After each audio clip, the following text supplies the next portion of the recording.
Shalom, nous allons étudier le Daf Samer Zain dans Masechet Zvachim. Nous reprenons à la nouvelle Mishnah qui se situe dans le dernier tiers de la page Samer Vav Amud Bet Vechulan, en parlant ici des korbanot qu'on a cités précédemment, dans lesquels on s'était trompé soit dans la Melika, la manière de tuer l'animal, soit dans l'endroit où on le faisait, soit dans la Haza'a qu'on devait faire ou pas entre Ola et Khatat Ta'of. On parle ici de Rafot, Vechulan, à chaque fois qu'il y a eu ces erreurs-là, malgré le fait que le korban dans la plupart des cas soit pas soul, et donc on aurait pu penser que le korban étant pas soul, la mise à mort de l'animal ne le rend pas pur, puisque c'est une mise à mort qui ne correspond pas à une shrita. Or, comme c'est pas une shrita, la melika, ça devrait rendre pas soul tout ce qui n'est pas korban. Or, c'est un korban pas soul, mais ça reste un korban pour au moins que ce soit pas métamé la personne lorsque ça passe dans Betavlia, l'endroit par lequel il avale. Ou Mo'alim Bahen, mais il y a un digne de Me'ila à partir du moment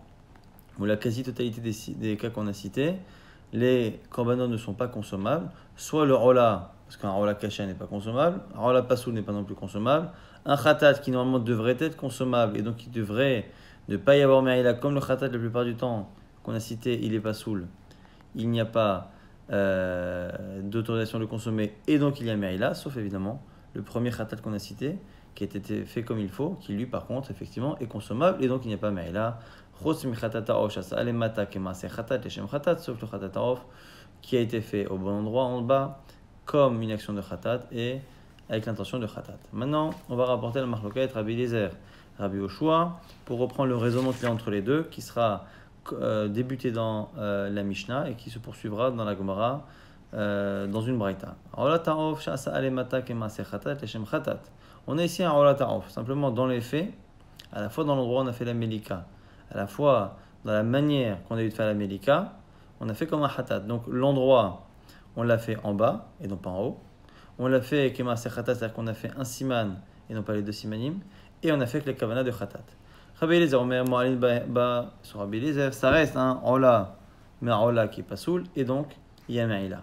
Rabbi Yoshua Omer en mo'alin ba. Selon Rabbi Yoshua, il n'y a pas de me'ila. Et là ici, on va avoir une discussion Rabbi Eliezer, Rabbi Yoshua à partir d'un kal vachomer de Rabbi Eliezer. Mais Rabbi Eliezer, il y a un kal vachomer.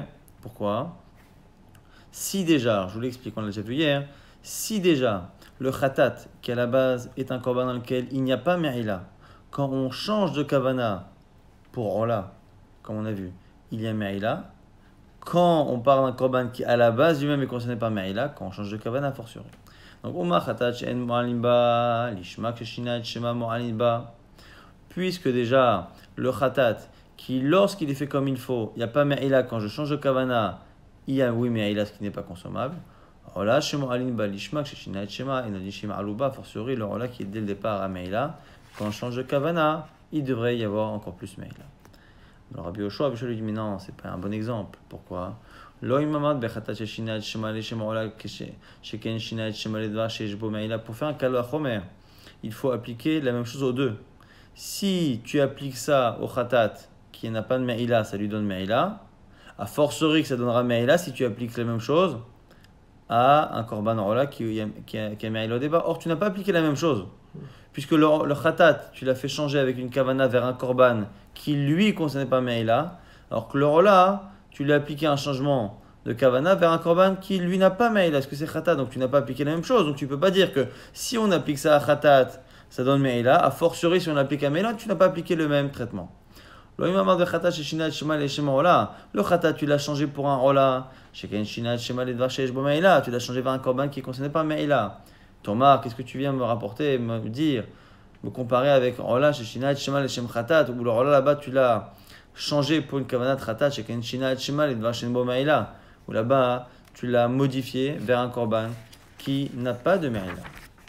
Alors Rabbi Eliezer continue, il lui dit non, maintenant je vais te donner un exemple. Lorsqu'on a fait des Koché Kadashim, dont on doit faire la Shrita justement, Batsafon, au nord, on l'a fait dans la partie sud. Shratan Leshem Kadashim Kalim, et que la Kavana en plus on l'a fait en tant que Kadashim Kalim. Yochichu, pourquoi? On a changé la Kavana vers des korbanot qui sont consommables, Kadashim Kalim sont consommables, et donc il n'y a pas de me'ila sur la viande. Et tu vois bien que même si là-bas on a changé vers un korban sur lequel il n'y a pas de Me'ila sur la viande, là-bas, il y a Me'ila ou Ma'alin Bahen.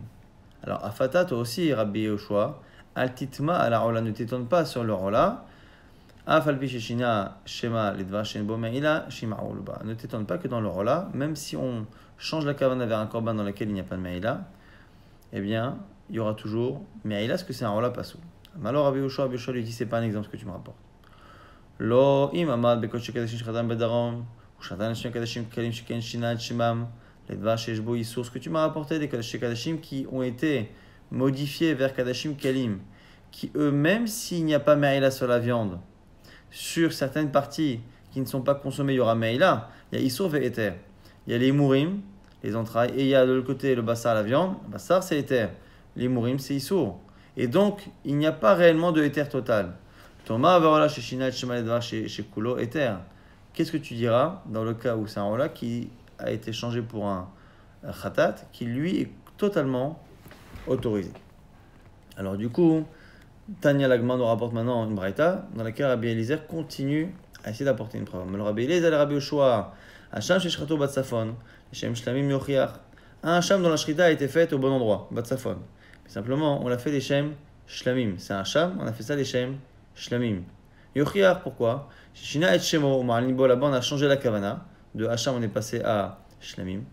Et Shlamim, c'est consommable. Et là-bas, il y a Me'ila. Ve'afata titma ala ola. She'afalpi shina et Shema. Shema aluba. Donc là-bas, c'est pas. Donc Shlamim, c'est Kadashim Kalim. Mais c'est Shlamim, c'est des Kadashim Kalim qui sont consommables. Ici, entièrement. Donc il a bien l'exemple ici. Si on reste dans Kadashim Kalim, ça peut être des parties qui sont consommées, d'autres non. Quand on dit Shlamim, c'est consommé. Et donc voilà, j'ai trouvé l'exemple d'un korban dont la kavana a été changée. Donc pourquoi il a attendu ce moment-là pour le faire à Bézéa? Parce que là, on ne parle plus du Rola, on parle à la base de Hacham. Mais c'est le même raisonnement. Un korban qui, à la base, est concerné par Me'ila, dont on a changé la kavana pour autre chose sur laquelle il n'y a pas de Me'ila, eh bien, on garde le Issour Me'ila. Amalo Rabbi Shua lui repousse et lui dit non, lo, imamad b'Hacham, shim shinaet shemo, lo shinaet mekomo. Là-bas, attends, il y a eu un changement de kavana, mais il n'y a pas eu un changement d'endroit puisque ça a été fait batsafon. Tomar be'ola chez shinaet shema, shinaet mekoma. Alors que l'exemple nous qu'on a cité dans la Mishnah, rappelez-vous, on a fait le ola ta'of, on l'a fait en bas, donc à l'endroit du khatat, kema ase khatat, avec l'action du khatat, et avec la kavana. Toi, tu m'as apporté que la kavana, pas l'endroit. Rabbi Eliezer dit, je vais te donner un exemple avec un endroit. Hacham sheshrato badarom shem shlemim yochiach. Un hacham qui est fait badarom, donc au mauvais endroit, la shrita a été faite. Ça correspond à lemata chez nous, dans Ola. Les shem shlemim yochiach, avec la mauvaise kavana, ça correspond chez nous à leshem khatat. Là-bas, chez shinet shemo ve shinet mekomo, tu vois bien que là-bas, il y a oui un shinouille, un changement de kavana et un changement d'endroit par rapport à ce qui aurait dû être fait. Ou Mo'alin Bo Yame'ila. Afata, toi aussi, Rabbi Yoshua, Altitma ala Ola, ne t'attends pas sur le Ola. Shafalpi Sheshinat Shema Veshinat Mekoma Mo'alin Ba, que même si on a changé le nom et l'endroit, Yame'ila. Alors Rabbi Yoshua lui dit, c'est toujours pas une preuve. Pourquoi? Lo imamart, Basham Sheshinat Shemo Veshinat Mekomo Velo Shinat Ma'asav. Oui, mais l'exemple que tu m'as rapporté, lui dit Rabbi Yoshua, il n'y a que 2 changements sur les 3. Il y a un changement d'endroit, changement de kavana, mais il n'y a pas de changement d'action. L'action de Shrita est la même. Alors que moi, Tomar Berola, chez Shinat Shema Vet Maasea, Veshinet Mekoma, rappelez-vous que chez nous, on a dit qu'on a fait le Rola, les Mata. Les Mata, c'est l'endroit qui changeait. On a fait ça, Kema Sechata, donc c'est l'action. Maasechata, c'est qu'on a fait, on a tranché un seul Siman au lieu de 2, et on a changé le Shem, c'est les Shem Khatat. Donc, tu n'as toujours pas une preuve que dans un cas où on a changé les 3, et que les 3, on les a changés vers un korban dans lequel il n'y a pas Me'ila, tu ne vas pas prouver qu'il y avait encore Me'ila. Amar Rava. Rava nous dit, pourquoi Rabbi Eliezer n'a pas continué? Venim à l'épreuve, lui a pas dit, j'ai un exemple, Hacham, Shrato Badarom, les Shem Shlamim, Beshinui Ba'alim. Un Hacham, dont la Shrita a été faite au mauvais endroit, avec la mauvaise kana Shem Shlamim, Beshinui Ba'alim, c'est qu'on s'est trompé de Ba'alim, et en se trompant de propriétaire pour qui il faut avoir la kavana, eh bien, d'une certaine manière, on a changé le maasé. On a changé le maasé, on a changé la kavana, on a changé l'endroit. Pourquoi il n'a pas rapporté ça, la Gemara nous dit, au nom de Rava, du fait que Rabbi Eliezer n'a pas répondu ainsi, Shmarmina apprend de là. Nachit Rabbi Eliezer est armé de Rabbi Yoshua, que Rabbi Eliezer est descendu, c'est-à-dire qu'il a compris en profondeur la raison réelle de Rabbi Yoshua. C'est quoi? Damar Ravada Bar Ava, comme le dit Ravada Bar Ava, Omer Haya Rabbi Yoshua. C'est ça la pensée de Rabbi Yoshua. Ola ta'of, la ola du off. Sha'asa le matak et maseh khatat leshem khatat, dont l'endroit, l'action et la kavana sont khatat. Kevan shemalak ba siman echad, puisque on a fait un seul siman, na'asit khatat ta'of. C'est devenu khatat ta'of. Et donc du coup, en fait, la discussion entre Rabbi Eliezer et Rabbi Yoshua, elle était finalement un peu décalée de la réalité. En fait, et pourquoi Rabbi Yoshua a joué le jeu? C'est parce qu'en fait, c'est Rabbi Eliezer qui a commencé. Il a commencé par apporter une preuve. Il dit non, moi j'ai une preuve. Il y a un kalvachomer. Ah, tu viens avec un kalvachomer. Moi je dirais que ce n'est pas un kalvachomer parce que tu n'as pas appliqué le même principe. Tu n'as pas appliqué au Ola le même traitement que tu as fait au Khatat. Le Khatat, tu l'as changé vers un korban sur lequel il y avait Meïla et tu n'as pas fait la même chose pour le Ola. Alors à chaque fois, Rabbi Eliezer dit non, Zéyo Ochiach, Hashem Shchato Badarom, Hashem Shchato Batsafon, ainsi de suite. Il rapporte des preuves les unes après les autres. Et à un moment donné, Rabbi Eliezer a compris que la discussion était finalement inutile, qu'en fait, dans le fond, c'était une discussion dans laquelle, ici, le Kalvachomer et les exemples ne pouvaient rien changer. C'était l'idée qu'un Ola Tarof, qui dès le départ a été fait avec une action, un endroit et une kavana de Khatat, devient Khatat. On est d'accord, on n'est pas d'accord, mais ici, le raisonnement avec les preuves de Kalvachomer, Zeyochiach, finalement, n'apportait rien, et c'est ce qu'a déduit en tout cas Rava, du fait que Rabbi Eliezer se soit arrêté en général. Quand on s'arrête dans une braïta dans les raisonnements, on a l'impression que, souvent on dit que Kibel et Dat Rabbi Yoshua, que Rabbi Eliezer s'est finalement soumis à l'avis de Rabbi Yoshua. Or, Rava nous dit que ce n'est pas logique, puisque si il amène des coups de preuve comme ça, il n'y a pas de raison qu'il s'arrête, puisqu'il existait encore une preuve dans ce genre-là. Alors du coup, Rava nous dit non, c'est pas que Rabbi Eliezer a accepté l'avis de Rabbi Yoshua, parce qu'il n'y a pas de raison. À ce jeu-là, il avait encore des munitions. Simplement, il a compris que finalement, il était en train de discuter sur un sujet qui n'était pas réellement le fond de la pensée de Rabbi Yoshua. On m'a dit, si c'est ainsi, Khatatarof, Nami, on devrait dire l'inverse aussi. Quand on a fait Khatatarof, et que toute l'action elle a été faite les Shem Ola, Sha'asa Alemala Kemase Ola, on devrait dire la même chose. Mais qui malikba, siman echad, timasher veteheve, ola taof. La Gemara nous dit pourquoi on ne dit pas aussi l'inverse alors dans la Mishnah? Pourquoi dans la Mishnah on a simplement dit que la marloquette Rabbi Yoshua et Rabbi Eliezer, elle est sur un ola qui a été fait entièrement comme un hatat? Pourquoi on n'a pas parlé aussi d'un hatat qui a été fait entièrement comme un ola? Vechitema achinami. Ici tu voulais me dire que oui, effectivement, ce serait la même chose. Il y a un problème. Pourquoi? Parce que Amar Rabbi Yochanan Mishum Rabbi Bena'a. Rabbi Yochanan a dit au nom de Rabbi Bena'a, c'est comme ça qu'il faut garder l'ordre de la Mishnah. Et le pshat, c'est-à-dire, ça veut dire, ça a l'air d'être quoi? On sait très bien que la Mishnah elle est comme ça. Mais Malav Kachia Atsa'a Vetulo, n'est-ce pas que quand il a dit Kachia Atsa'a, ça veut dire il ne faut rien toucher à la Mishnah et il ne faut surtout pas rajouter un cas que tu voudrais déduire par un raisonnement opposé en disant de la même manière que Ola qu'on a fait Khatat c'est Khatat et bien Khatat qu'on a fait Ola c'est Ola. Surtout pas. La Gemara dit non, c'est pas une preuve. Lo kachatsa'a shel kula Mishnah. La Gemara dit non. Il se peut que justement ce qu'il est en train de dire, c'est que au contraire, c'est qu'en fait c'est la logique de la Mishnah. Tu peux la garder cette logique-là de Rabbi Yoshua. Tu peux l'appliquer dans le cas inverse. Ça c'est une proposition. Ravashi nous dit qu'on peut dire autrement. Ravashi amabish la marolata que quoi? Que même si la logique, encore une fois l'idée étant quoi? C'est que nous, jusqu'à présent, dans la Mishnah et dans la Braïta, on avait l'impression que la discussion Rabbi Eliezer et Rabbi Yoshua était liée à des exemples. Est-ce que, et ça a la même d'être lié Kameaïla, c'est un chidouche que dit Ravada Bar Ahava, que finalement, selon Rabbi Yoshua, c'est devenu un khatat. Ça, c'est un chidouche. Jusqu'à présent, nous, on pensait que la discussion était, est-ce que lorsque on a un korban, et qu'on change de kavana et qu'on change de kavana vers un korban sur lequel il n'y a pas me'ila, est-ce qu'on va garder le issur me'ila ou est-ce qu'on va le perdre? C'est ça la discussion qu'il y a dans la Mishnah et dans la Braïta. Via Ravada Bar Ahava, et Rava est d'accord avec lui, il le prouve du fait qu'à un moment donné la discussion s'arrête dans la Braïta, c'est pas ça le vrai sujet.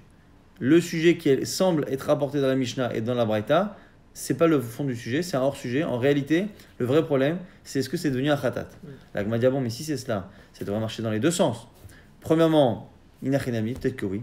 Deuxièmement, Ravashi dit non, c'est un peu délicat de dire ça, parce qu'on a quand même l'impression que la Mishnah ne cite que ce cas, et que Rabbi Yochanan a bien dit que kachatsa chez la Mishnah, ça veut dire que c'est vraiment que ce cas-là. Et bien même comme ça, on peut très bien imaginer que la logique de Rabbi Yoshua, c'est que le Ola soit devenu khatat, et qu'il y a une logique à ne pas dire l'inverse. Pourquoi? Bishlama Ola Tarof, je comprends le Ola Tarof, Shasa Alemata Kemase Khatat et Shem Khatat, dont tout a été fait comme un khatat. Kevan Dea Echshera Besiman Echad, puisque un khatat devient kasher à partir d'un seul siman. Vea Echshera Beshte Simanim, et l'autre par contre le Ola, il faut 2 simanim. Et donc quoi? Vea Ola Tarof Lemata Leita. Et le Ola Tarof ne se fait jamais en bas. Et bien du coup, Kevan de Malakba Siman Echad, dès qu'il tranche un siman par la nuque, Nimshechet Venaaset Khatat Tarof, ça devient directement un Khatat Tarof. Et donc du coup, on peut comprendre pourquoi, parce qu'en fait, ce Ola, il était Ola au départ. Mais en fait, il ne deviendra jamais un Ola Pasoul. Pourquoi? Parce que pour devenir un Ola, il faut qu'on fasse une Shrita de Ola. Or, comme on fait, on se met à l'endroit, donc déjà, les matas. Donc on n'est pas déjà à l'endroit du Ola. Mais comme on fait une Shrita de Khatat, ben, il ne devient pas Ola Pasoul. Si à la limite on a fait une Shrita de Ola, au mauvais endroit, on dit ça y est, Ola Pasoul. Même si la suite, tu l'as fait comme un Khatat, tu ne pourras pas le récupérer. Là ici, comme on n'a jamais rendu ce korban réellement Ola, ça a été une intention première, mais elle est restée théorique. Et qu'en pratique, on a fait une Shrita de Khatat. Quand on fait la Shrita de Khatat, on regarde où on est les matas, on est en bas. Donc c'est caché. Et la Kavana, les Shem Khatat, Shalom Israël, tout est caché. Par contre, c'est ce que nous dit la Gemara tout de suite. Dans le cas de Khatat Ha'of, le Khatat Ha'of, par contre, lui doit se faire en bas. Kevan de Amarma, Melika Bechol Makom Kshera, puisque on dit que la Melika du Khatat Ha'of peut se faire à n'importe quel endroit, mais Kimalak Ba Siman Echad, il passe là, qu'est-ce qui se passe? On a ici ce Khatat Ha'of, on le fait en haut. Au moment où on le fait en haut, on le fait avec une kavana de Ola. Au moment où on fait le premier siman, on va faire le deuxième pour que ce soit Ola, parce qu'on a une intention de Ola. Mais avant même d'arriver à faire le deuxième siman, le premier sera déjà arrivé. Dès que le premier sera tranché, le premier siman sera tranché, eh bien, ce sera déjà une Melika qui sera suffisante pour dire que c'est un Khatat Ha'of. L'endroit n'empêchera pas. Et la kavana fera que c'est un khatat avec une mauvaise kavana. Et on sait très bien qu'un khatat avec une mauvaise kavana, c'est pas soul. Et donc il passe là. Qui a dar malik badar siman. Quand, dans le quart de seconde qui arrive, il fait le deuxième siman. Comment veux-tu le ramener en lataof alors qu'il a été pendant une fraction de seconde un khatat qui est pas soul? Et donc c'est comme ça que Ravashi explique la raison pour laquelle, même si on dit ce chidush-là de Ravada Ba'ava et de Rava, que finalement, la logique de Rabbi Yoshua, c'est pas une question d'exemple, de Kalvachomer ou pas. Et le fond, c'est pas est-ce que quand j'ai changé la kavana vers un korban dans lequel il n'y a pas Meïla, est-ce que oui on garde Meïla, est-ce qu'on ne garde pas? C'est pas ça le sujet, c'est bien. Est-ce que c'est devenu un khatat? Ça ne marche que dans un sens et pas dans l'autre parce que techniquement, c'est possible que ce Ola Tarof ne soit jamais devenu Ola, mais dès le départ soit un khatat kshera, alors que le fait que le khatat devienne khatat à partir d'un siman fait qu'avant de devenir Ola, quand on passe d'un khatat à un Ola, il sera déjà khatat psoula à cause de la kavana et du coup il ne pourra pas redevenir un Ola caché. On revient sur ce qu'a dit Ravada Barava qui est encore une fois un chidouche. Goufa Amar Ravada Barava, Omer Aya Rabbi Yoshua, que la logique de Rabbi Yoshua était que Ola Tarof Shasalemata Kemase Khatat Leshem Khatat, un Ola Tarof dont l'endroit, l'action et la kavana sont de khatat. Kevan Shemalak Ba Siman Echadim Shechevena Set Khatat Tarof, dès qu'on a fait le premier siman, ça entraîne à le rendre Khatat Tarof. Là, encore une fois, c'est tellement un chidouche que la Gemara va essayer de le prouver, en tout cas d'objecter. Ici, Tashma, on objecte avec une Mishnah dans Masechet Kinim. Kinim, ce sont ces couples d'oiseaux qu'on devait apporter dans certains cas. Très souvent, c'est la yoledet. La yoledet doit apporter un korban Ola et un korban Khatat. Soit elle apporte un mouton pour le Ola et elle apporte un oiseau pour le Khatat. Soit sinon, c'est directement Shtetzipurim, 2 oiseaux. Et donc, c'est souvent le cas on a tout le problème de Masechet Kinim.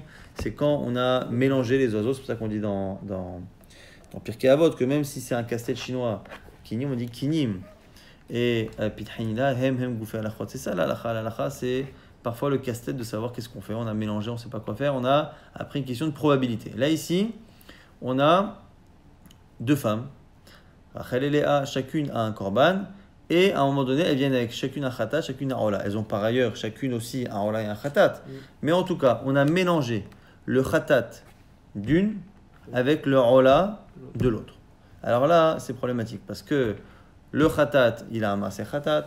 Et l'endroit, le ola, il a un endroit à lui et un maaseh à lui. Et on a vu jusqu'à présent qu'on ne peut pas, puisque c'est toujours pas soul. La kavana, à la limite, on a vu que quand le ola, j'ai la kavana khatat, il n'est pas soul. Ça veut dire que le khatat, je peux le faire, mais en tout cas, pour le reste, on a vu que le makom, tout quasiment, est possède. Alors la Gemara nous dit khatat lazou vers ola lazou. Maintenant, le Kohen, il ne savait pas qu'il fallait laisser normalement les animaux dans une pièce en les laissant mourir. Maintenant, il s'est trompé et il a pris les deux animaux et il a fait khatat pour elle et ola pour elle. Donc, il a fait au pif. Il sait que l'une doit apporter un khatat, il sait que l'une doit apporter un ola. Il dit allez, Hachem Yarazor, il prend les deux et il dit voilà le khatat de madame, voilà le ola de madame. Ça, je t'aime les malas. Alors, la Gemara dit quoi? Si il a fait les deux au-dessus, il s'est dit voilà, on fait les deux en tant que ola. Là, on a plusieurs possibilités. Donc, à la base, khatat lazou. D'abord, on nous dit que le cas du Kohen où il a fait les deux en tant que ola. Alors, à ce moment-là, mertsa kasher, mertsa pasoul. Eh bien, la moitié est kasher, la moitié est pasoul. Puisque finalement, là, ici, il a fait les deux en tant que ola pour madame Intel. Eh bien, ça marche. Je t'aime les matas. S'il a fait les deux en bas en tant que khatat, mertsa kasher, mertsa pasoul. Pareil, il y a un sur deux qui est kasher, l'autre sur deux qui est pasoul, parce qu'il y en a un qui était en ola, qu'on a fait finalement en bas. Maintenant, il en a fait un en bas, un en haut. Il tente le coup. Coup de poker. Achat le mala, achat le mata. Je t'aime psoulot. Eh bien non, ça ne marche pas. Les deux psoulot. Pourquoi? Shani Omer, car je dis de manière pessimiste, khatat karva le mala. Alors là, karva le mata, je me dis que c'est peut-être le. Alors on le dit ici de manière assurée, mais en réalité, on n'est pas sûr. Mais c'est le pessimisme d'une halakha qui est imposée par la Torah. Dans la Chod des Rabbanan, souvent, on est positif. On dit, voilà, on va dire qu'on a fait le rola en haut et le khatat en bas. Mais là, ici, c'est Minatora. On ne peut pas s'amuser, misafek, d'être mekil. Et donc, du coup, on dira que, ben non, manque de chance. C'est probablement ou possiblement le khatat qui a été mis en haut, le rola en bas. Et donc, les deux sont sous. On dit, des rola, karvale mata, timshor veteheve, khatat haof. La Gemara dit, mais attends, je ne comprends pas. Au final, s'il a fait les deux en bas, eh bien, normalement, le rola, quand on l'a fait en bas, il devrait devenir khatat. Et donc, du coup, ça devrait être bon. La Gemara dit, je ne comprends pas pourquoi dans le cas où on a fait un en haut, un en bas, même si on s'est trompé.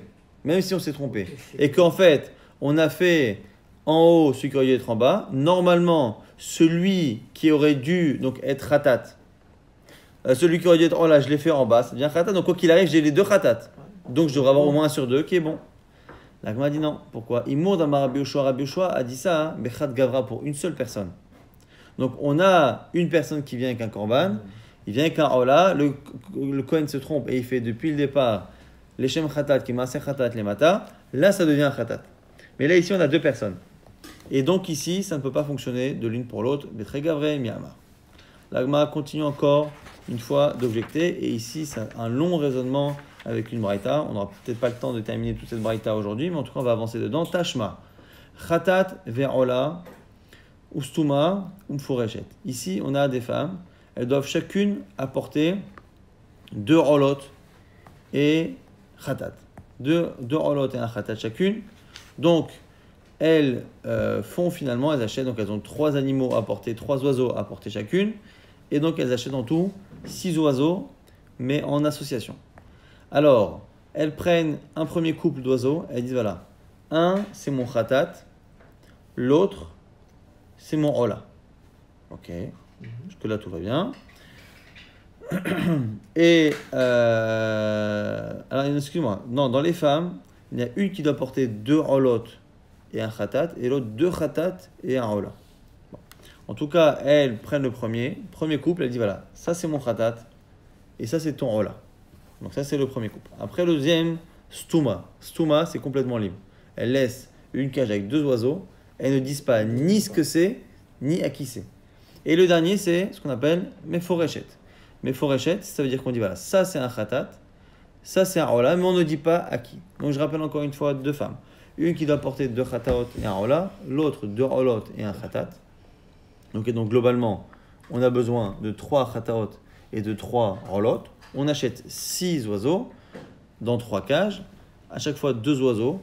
Dans la première cage, on dit voilà, ça c'est le khatat de l'une et le ola de l'autre, donc on connaît l'intention et la propriétaire. Dans l'autre, ni l'un ni l'autre. Dans la troisième cage, on connaît la kavana du korban, mais on ne sait pas à qui c'est. Alors là aussi, Asa kulan le mala, le Kohen a pris tout cela et il a fait tout ça en haut. Mertza kacher ou mertza pasoul. Moitié-moitié, la moitié sera kacher, la moitié sera pasoul. Kulan le mata, s'il a fait tout en bas, là aussi, mertza kacher, mertza pasoul, ce qu'on a dit que sur les 6 au final, il y a 3 khatot et 3 olot. Chetzia le mala, ve chetzia le mata, il a fait la moitié en haut, la moitié en bas. Einakshera et la stuma, mitraleket benehem. S'il a fait moitié-moitié, tous les corbanotes dont on avait déjà prévu l'intention, c'est-à-dire la première cage et la troisième cage, la première, on avait dit l'intention plus la personne, et la troisième que l'intention mais pas la personne, au final c'est pareil. Comme on sait ce qui est khatat et ce qui est rola, eh bien, en ayant mis moitié-moitié, eh bien, on a peur qu'il ait inversé. Et donc, on estime que dans les 2 cages en question, le fait d'avoir fait en bas celle qui aurait dû être en haut et inversement, fait que c'est pas soul. Et donc, le seul qui sera caché, c'est la cage au milieu qui est totalement encore parvée, neutre, dans laquelle on n'a pas déterminé le type de korban. La Gemara a dit Ve'elu mefurashin lo. La Gemara a dit et pourtant, on voit ici que mefurashin. Donc, dans le cas où c'est Mefourash, c'est non. Puisqu'on a dit que le seul qui est Kshera, c'est justement le cas de Stuma. Et pourquoi pas Mefourashin, la Gemara nous dit Ve'amai, nehinami de'ola karva lemata, timshor veteve chatataof. La Gemara se pose la question, elle dit mais alors si c'est ça, puisqu'on n'a pas encore déterminé à qui était le chatat et le ola dans cette fameuse cage où ils étaient Mefourashin, il ne devrait pas y avoir le problème qu'on a dit. Le ola, quand on l'a fait les matas, il devrait être khatat. Et ne me dis pas que tu ne peux pas passer de l'une à l'autre puisqu'on n'a pas encore déterminé au départ à qui c'était. Autant dans la première, je veux bien, mais dans mes fourachim, non. Et l'Agma nous dit Vechitema hadelo ki Rabbi Yoshua. Et si tu veux me dire que c'est pas comme Rabbi Yoshua, on va te rapporter ici un enseignement qui te prouve que non. Mimasit amarachi tashma regarde. Haisha shamra re alai ken imelet zacha. On a ici une femme qui dit je m'engage à apporter ken, donc ken c'est un couple d'oiseaux, si j'enfants d'un garçon, en sachant que la Torah lui demande déjà d'apporter un couple d'oiseaux. Donc il y a à la base un couple d'oiseaux de khatat et rola qu'elle doit apporter. Elle s'engage après à apporter un autre d'elle-même, donc c'est une nedava, donc c'est rola. Ce qui veut dire que cette femme-là qui s'engage à apporter un ken, qu'est-ce qu'elle devra apporter finalement?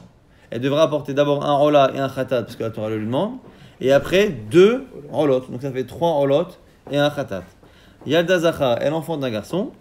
Mevia shtekinim, achat le nidra, vachat le chovata. Elle apporte 2 kinim, un pour son neder, un pour le chova. Et on a dit effectivement que du coup, ceux pour le neder, c'est 2 rolot. Et pour le chova, un neder, un rola, un khatat. Netanatam, le Kohen n'est pas en pleine forme et il se trompe. Et il pense que les 2 sont une obligation. Qu'elle a enfanté des jumeaux, par exemple. Et donc, comme il pense qu'elle doit en apporter 2, eh bien, à ce moment-là, il fait les 2 khatat et 2 rola. Netanatam, la Kohen. Kohen sarech la asodan shalosh les mala. Le Kohen doit faire 3 en haut, les mala. La khatat mata, parce qu'il y a 3 rolot et un khatat. Le asaken, le Kohen s'est trompé, et là, asashtaim les mala, ou shtaim les mata, il en a fait 2 en 2 en bas, velon imlach. Et il n'a pas demandé à la femme. Elle devra apporter encore un oiseau et le faire emmener en haut en tant que rola. Ça, c'est Mimi Nechan. Si au départ elle avait apporté des couples Mishneh minim de 2 espèces différentes, Dans le cas où elle se trompe, il faudra qu'elle apporte 2 en plus, tavi, shtaim. On terminera après la suite, tout ça pour prouver qu'on ne peut pas dire que l'enseignement qu'on avait apporté contre notre explication de Rabbi Yoshua n'était pas comme Rabbi Yoshua. Encore une fois, l'idée étant, est-ce que ce qu'a dit Rabbi Yoshua dans la Mishnah, c'est bien ce qu'a dit Ravada Ba'ava et ce qu'a confirmé Rava, c'est-à-dire qu'en fait, selon lui, un rola qu'on a fait de toutes les manières comme un khatat devient un khatat. Ça, c'est le grand chidouche de Ravada Ba'ava, éprouvé par Rava du fait que Rabbi Eliezer ait cessé à un moment donné d'apporter des preuves avec des hachamot, ainsi de suite. Alors qu'encore une fois, c'est déjà un chidouche au niveau théorique, mais même dans les mots de la Mishnah et les mots de la Braïta, on a plutôt l'impression que la discussion était est-ce que lorsqu'un korban a été changé dans la kavana vers un korban dans lequel il n'y a pas Me'ila, est-ce qu'on continue à garder Me'ila ou est-ce qu'on s'adapte au korban vers lequel on va, dans lequel il n'y a pas de Me'ila, donc il n'y a pas de Me'ila. Est-ce que la discussion elle est liée à Me'ila ou est-ce qu'elle est liée à la possibilité qu'un Ola change complètement et devienne Hatat?